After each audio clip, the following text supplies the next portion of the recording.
एक मुलाकात ऐसी शख्सियतों के साथ जिन्होंने दिया है अपने जीवन को एक नया मुकाम। रूबरू कराएंगे ऐसी कुछ हस्तियों के साथ एक खास शख्सियत के साथ मुलाकात जयदेव पटेल के साथ नंबर 1 इंडिया न्यूज पर रात। नमस्कार दोस्तों, मैं जयदेव पटेल, आपका एक बार फिर स्वागत है एक खास शख्सियत के साथ मुलाकात प्रोग्राम में। आज हमारे साथ खास हमारे राजस्थान हाईकोर्ट के पूर्व न्यायाधीश जस्टिस पानाचंद जैन। जस्टिस पानाचंद जैन, आपका बहुत बहुत स्वागत है आज के हमारे प्रोग्राम में। Thank you. Justice Panachand Jain, आपसे मेरा पहला सवाल है कि बेंगलुरु में कार्यक्रम में सुप्रीम कोर्ट के मुख्य न्यायाधीश जस्टिस एम वी रमन्ना ने कहा कि हमारी न्याय व्यवस्था अंग्रेजों के जमाने की है और इसका भारतीयकरण करना बहुत जरूरी है। आप इसे कैसे देखते हैं और इसका क्या अर्थ है? देखिए, एक बहुत ही महत्वपूर्ण सुझाव और घोषणा जो है मुख्य न्यायाधीश महोदय की थी जब वो अपना भाषण जो है बार काउंसिल बेंगलोर के एक जज के रिटायरमेंट के अवसर पर दे रहे हैं। उन्होंने स्पष्ट शब्दों में कहा कि हमारी न्याय व्यवस्था का भारतीयकरण होना चाहिए। ये अंग्रेजों के जमाने की, अंग्रेजों के कानून में और हमारे कानून में बहुत फर्क है। हालांकि हमने अपना कानून अंग्रेजों से लिया है, लेकिन दोनों में फर्क है। कानून शहादत में फर्क है, दूसरे प्रोसीजर में फर्क है, कई चीजों में फर्क है, सत्य बोलने में आता है। हमारे यहाँ देखिएगा, सबसे बड़ी बात यह है कि वहाँ इंग्लिश कोर्ट में अगर कोई असत्य बोलता है तो उसकी सारी टेस्टिमनी समाप्त कर दी जाती है। यहाँ क्या है कि कितने ही झूठ बोलो, कोर्ट को ये कहा जाता है कि साहब भूसे में से जो है दाना निकाल। तो ये व्यवस्था हमारी भी है। 1926 का लेबर लॉ है, वो लेबर लॉ से हम गवर्न होते हैं। हम विकासशील देश हैं, जो डेवलप्ड देश हम गिने जाने वाले हैं, लेकिन हमारे कानून वो है दखेल उसी कानून जिसमें कुछ भी नहीं। 1947 का हमारा इंडस्ट्रियल डिस्प्यूट एक्ट, 1936 को हमारा पेमेंट पेज कहाँ है? हम आज तक पूरे कानून भी तो नहीं बना सके। हमारे कोई इंडियनाइजेशन होना चाहिए।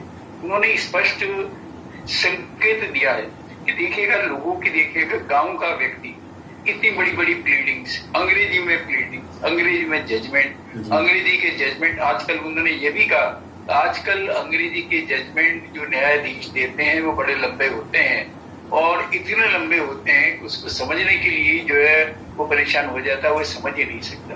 जबकि देखिएगा, एक और बात कही उन्होंने, महत्वपूर्ण बात कही, न्यायालय की भाषा अंग्रेजी है जो हमारे देश की भाषा नहीं है। इसलिए जो है लिटिगेंट जो है समझ नहीं पाता है सर। अगला सर मेरा अगला सवाल अगला सवाल उसी पे है। जस्टिस पानाचंद जैन, हमारी राष्ट्रभाषा हिंदी है और हम हिंदी की बात करते हैं, लेकिन सुप्रीम कोर्ट और हाईकोर्ट में सुनवाई या बहस अंग्रेजी में होती है, तो क्या आपको नहीं लगता है कि यहाँ पे हिंदी भाषा का प्रयोग किया जाना चाहिए? देखिए, ऐसा है कि अंग्रेजी भाषा के लिए ये रखा गया था कि हिंदुस्तान का जब संविधान बना, ये बात आई थी कि 15 साल तक अंग्रेजी में काम होता रहेगा। ये 15 साल की अवधि इसलिए दी थी आर्टिकल 343 में, इसलिए दी थी 15 साल की, ताकि हिंदी जो है समर्थ हो जाए। और भाषा आयोग बनाया था जिसका कर्तव्य था कि डिक्शनरी के रूप में जो है हिंदी के शब्दों को संस्कृति से और जो अन्य जो राज्य है वहाँ की भाषा शब्द का चयन करें और हिंदी को एनरिच करें। लेकिन ये क्लियर कर दिया था कि 15 साल के समाप्ति के बाद संसद की भाषा, आर्टिकल 120 देखिएगा, उसमें ये साफ लिखा हुआ है संसद की भाषा अंग्रेजी में होगी। उसी प्रकार से माना जाएगा एज इफ जो है अंग्रेजी का प्रयोग इस संविधान में हुआ ही नहीं, यहाँ तक उन्होंने कह दिया। तो अंग्रेजी के संबंध में आपकी बात है कि कहाँ अंग्रेजी समझेगा? गांव वाला क्या, शहर वाला ही अंग्रेजी नहीं समझता है। पढ़े लिखे वकील भी अंग्रेजी नहीं समझते हैं। जजेस तक जो है अंग्रेजी ठीक तरह से जो है लिखना, इस समय कह सकता हूं मैं कि मुश्किल है उनके लिए जी। तो ऐसी भाषा का प्रयोग हमारे लिए आज भी हो रहा है। हमारा राजस्थान था एकमात्र, इस राजस्थान में 1948 में जब राजस्थान हाईकोर्ट बना, जब राजस्थान हाईकोर्ट ने अपना एक ऑर्डिनेंस बनाया 1949 में, 49 सॉरी, तो उसमें लिखा था कि हिंदी राज्य की भाषा होगी। लेकिन संविधान जब 1950 में आया तो उसमें लिख दिया कि अंग्रेजी की भाषा, ये हाई कोर्ट की भाषा जो है अंग्रेजी में। लेकिन अगर चाहें तो हिंदी में भी जो है अपने जजमेंट लिख सकते हैं। जी। तो हिंदी अंग्रेजी में तो यहाँ तो है, हाई कोर्ट में जो आप अंग्रेजी में फैसला लिख सकते हो, अंग्रेजी में बहस भी कर सकते हो, हिंदी में बहस भी कर सकते हो, लेकिन सुप्रीम कोर्ट में कतई प्रतिबंध। सारी प्लीडिंग सारी जो है ट्रांसलेशन करके देना पड़ता है। ये क्या व्यवस्था है? इस व्यवस्था को हम कहाँ ले जाएंगे? जो ग्रामीण तक पहुंच नहीं पाती है, जिसको ग्रामीण समझ नहीं पाता है। सर्वोच्च न्यायालय के न्यायाधीश ने देखिएगा, भाषण तो दे रहे थे वो उनकी विद्वत्ता के, जो जस्टिस मोहन थे उनके रिटायरमेंट पर उनकी विद्वत्ता की भाषण दे रहे थे, लेकिन विद्वत्ता के भाषण में ही उन्होंने इतनी गंभीर बातें कही कि जज कैसा होना चाहिए, सरल होना चाहिए, न्याय पीड़ित होना चाहिए, जो उसका जो लिटिगेंट का दर्शन है उसका ज्ञाता होना चाहिए, उसको जो है जजमेंट के द्वारा, जो उसकी प्लीडिंग से उसके द्वारा उसके दर्शन को समझना चाहिए। ऐसे जजेस हैं कहाँ? तो उन्होंने बहुत तारीफ की। तारीफ करने का जो संकेत था वो इसलिए था कि भाई न्यायालय, बात, ये सब प्रोसीजर लॉ के लिए कि भाई प्रोसीजर लॉ की तरह मन में रखा, इसको कम करो। ये वही 1908 का सीपीसी हमारे आज भी लागू, हालांकि परिवर्तन हुए हैं लेकिन परिवर्तन अभी भी अधूरे हैं, बहुत परिवर्तन चाहिए। तो समय के साथ साथ हम बदले नहीं, इसलिए उन्होंने कहा कि हमारी न्यायपालिका का इंडियनाइजेशन के भारतीयकरण होना चाहिए, उसमें सब कुछ सार आ गए। जी जस्टिस पानाचंद जी, आपसे मेरा एक और आखिरी सवाल है कि आज देश में रेप के मामले लगातार सामने आ रहे हैं और ये किसी एक राज्य की बात नहीं है, ये पूरे देश की बात है, कभी छोटी मासूम बच्चों के साथ तो कभी बुजुर्ग महिलाओं के साथ। क्या आपको नहीं लगता है कि ऐसे मामलों में हमारी न्यायपालिका कमजोर है? क्योंकि अगर हम देखें दूसरे देशों की तरह हम कानून क्यों नहीं बना सकते ताकि आरोपियों को कड़ी से कड़ी सजा मिल सके और ऐसा क्रूर कृत्य करने से पहले 1000 बार सोचें? देखिए, न्याय तो कानून बना तो संसद का काम है, इसमें कोई शक नहीं है। महिलाओं के लिए भी कानून बना है, बच्चों के लिए भी कानून बना है, अत्याचारों के संबंध में भी कानून बना है, रेप के संबंध में भी कानून बने हैं। कानून सब बन रहे हैं, बनना चाहिए। लेकिन दुर्भाग्य की बात है कि जो संसद में और हमारे जो विधानसभाएं हैं, यहाँ पर जो चुने हुए लोग बैठे हुए हैं, वे चुने हुए लोग कैसे हैं? कितने ज्यादा अभी जो है गुजरात की लिस्ट आई है, उसमें कितने लोग जो है 12th क्लास के नीचे तक पढ़े हुए। तो जो लोग स्वयं ही जो है कानून बनाने वाला यदि पढ़ा लिखा नहीं होगा तो कैसा कानून बनेगा? इसलिए सुप्रीम कोर्ट ने अभी कुछ दिन पहले ये कहा था कि भाई ये पढ़ा लिखा आदमी अगर नहीं जज बनेगा तो कैसा निर्णय देगा? ये आ रहे हैं। अब इसको जो है जो संसद में हम इस तरह के लोगों को भेज देते हैं, इस पर प्रतिबंध लगना चाहिए। ये होना चाहिए मिनिमम एजुकेशन का क्वालिफिकेशन तो रखो जो कानून बनाने वाला है। कानून बनाने वाला, उन्होंने यहाँ तक कहा कि कानून बनाने वाला अपने हित का कानून बनाए, जो है जनता के लिए नहीं बनाएगा। जबकि सर्वोच्च न्यायालय के मुख्य न्यायाधीश ने इसमें कहा है कि सारा कानून जो है ये उस लिटिगेंट के आसपास घूमना चाहिए, उसको क्या दिया जाना चाहिए, उसमें सामाजिक जो है न्याय मिलना चाहिए, उसे त्वरित न्याय मिलना चाहिए, न्याय सस्ता, सुलभ और त्वरित उसको प्राप्त होना चाहिए। इनएक्सपेंसिव शब्द का प्रयोग किया। तो इनडायरेक्टली जो है माननीय सर्वोच्च न्यायालय के मुख्य न्यायाधीश ने इतना जबरदस्त कटाक्ष किया है इस भाषण में कि मैं कहूंगा कि किसी ने भी आज तक किसी पूर्व सीजीआई ने जो है इस प्रकार की बात नहीं। बहुत अच्छा उनका सुझाव है, बहुत अच्छी बात कही है जी।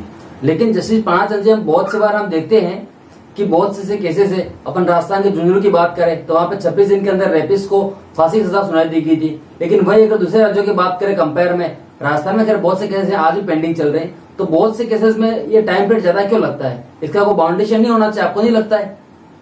अब ये जो है देखिए प्रोसीजर की वजह से, प्रोसीजर एक तो चीज है कि प्रोसीजर हमारा जो है काफी उलझा हुआ है, ये आज तक किसी के समझ में नहीं आया। अभी भी सुप्रीम कोर्ट ने कहा कि चार्जशीट कब देनी चाहिए, उसके साथ बेल कब एप्लीकेशन होनी चाहिए। एक रोज ही जो है किसी न किसी जजमेंट में जजेस लोग जो है एक संहिता जो है एक प्रोसीजर को लेट आउट कर रहे हैं। तो ये हमारी व्यवस्थाएं हैं, कितना लिटिगेशन बना हुआ है। आज जज की जगह कितनी खाली है? अभी आप यूं देखिएगा कि 33 जजेस में से 9 जजेस की नियुक्ति अभी हुई है सुप्रीम कोर्ट। तो लिटिगेशन कहाँ जाएगा? हमारे राजस्थान हाई कोर्ट में देखिएगा कितने जजेस की कमी है? कब से सुन रहे हैं कि जजेस का अपॉइंटमेंट हो रहे हैं, लेकिन अपॉइंटमेंट ही नहीं होते। एक तरफ तो जो है लिटिगेशन बढ़ रहा है, अंबाड़ लग रहा है, डिस्पोजल नहीं हो रहा है, दूर से लोग इनके पास जजेस नहीं है जो उसका डिस्पोजल कर सके। तो ये जो न्याय व्यवस्था में ये जो आया है, ये जो जिस तरह से हो रहा है, ये तुरंत गति से अगर न्याय नहीं मिलेगा तो न्याय नहीं कहला सकता। इस बात को हमें मानना पड़ेगा। तो ये किस प्रकार से खत्म किया जाए, ये खत्म तो जब ही होगा जब पॉपुलेशन के अनुपात में जो है हम जज बनेंगे, उनके लिए न्यायालय बनेंगी, उन्हें सुविधाजनक देंगे, साथ ही लिटिगेंट के लिए तक जो यहाँ तक आया कि कोई जमाना ऐसा था कि सुप्रीम कोर्ट में और हाई कोर्ट में जो है लेडीज के लिए पेशाब कर नहीं, ऐसी व्यवस्थाएं हैं यहाँ पर। तो इन व्यवस्थाओं को सुधारेंगे जब जाके जो है लिटिगेंट के प्रति, जब न्याय के प्रति जब तक व्यक्तिगत जो लिटिगेंट है, जो लड़ाई लड़ने वाला है अपने अधिकारों के लिए, जब तक उसकी आस्था नहीं होगी, ये इसमें इस जो माननीय सर्वोच्च न्यायालय के जो मुख्य न्यायाधीश हैं रमन्ना साहब ने ये भी बात कही है कि ऐसा वातावरण क्रिएट करो कि इन जो बेचारे गरीब जो है, जो लिटिगेंट है, इनके मन में जो है आस्था, वो ये समझते हैं, ये शब्द का प्रयोग है, वो ये समझते हैं कि काला कोट पहनकर जो वकील अच्छी ड्रेस पहन के जाता है, शायद वो उनको जो है न्याय दिला सकता है। तो उन्होंने कहा कितने भ्रम में, न्याय तो न्यायाधीश दिलाएगा। और न्यायाधीश कैसा होना चाहिए? न्यायाधीश वैसा होना चाहिए जो जस्टिस मोहन जो रिटायर हुए हैं उनका जैसा होना चाहिए, सरल, अप्रोचेबल, बिल्कुल कोई भी आदमी कभी भी वकील जो है उनकी अदालत में जाकर कैसे सबको समान अवसर देते थे, सबको समानता के साथ डील करते थे, प्यार से डील करते थे। हर एक आदमी जो है, कोई भी जब वकील उनके कोर्ट में जाने से नहीं डरता, नहीं तो अधिकांश जो है लिटिगेंट और जज और वकील ये कहते हैं, ये कहा है उन्होंने, कोर्ट में जाने से भयभीत होते हैं। भाई कोर्ट भयभीत होने के लिए नहीं, कहीं को जो है संतोष देने के लिए, न्याय देने के लिए जी। तो ये जो इतनी सारी बातें जो है इसमें कही है, ये लेक्चर वास्तव में जो है ये नोट करने लायक है। हर व्यक्ति को इसको पढ़ना चाहिए, इसके पीछे का रहस्य और दर्शन है उसे समझना चाहिए। अद्भुत है ये लेक्चर, जिसमें उन्होंने जो है न्याय प्रणाली को, न्यायालय को, बार को और सब और संसद को, सबको जो है झकझोर दिया।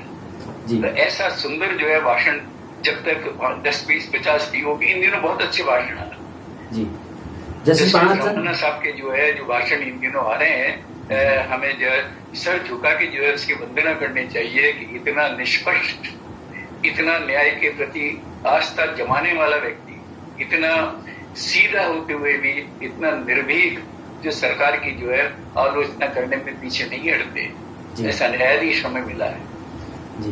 जस्टिस पानाचंद जैन, इस समय आपने समय दिया उसके लिए आपका बहुत बहुत धन्यवाद। Thank you.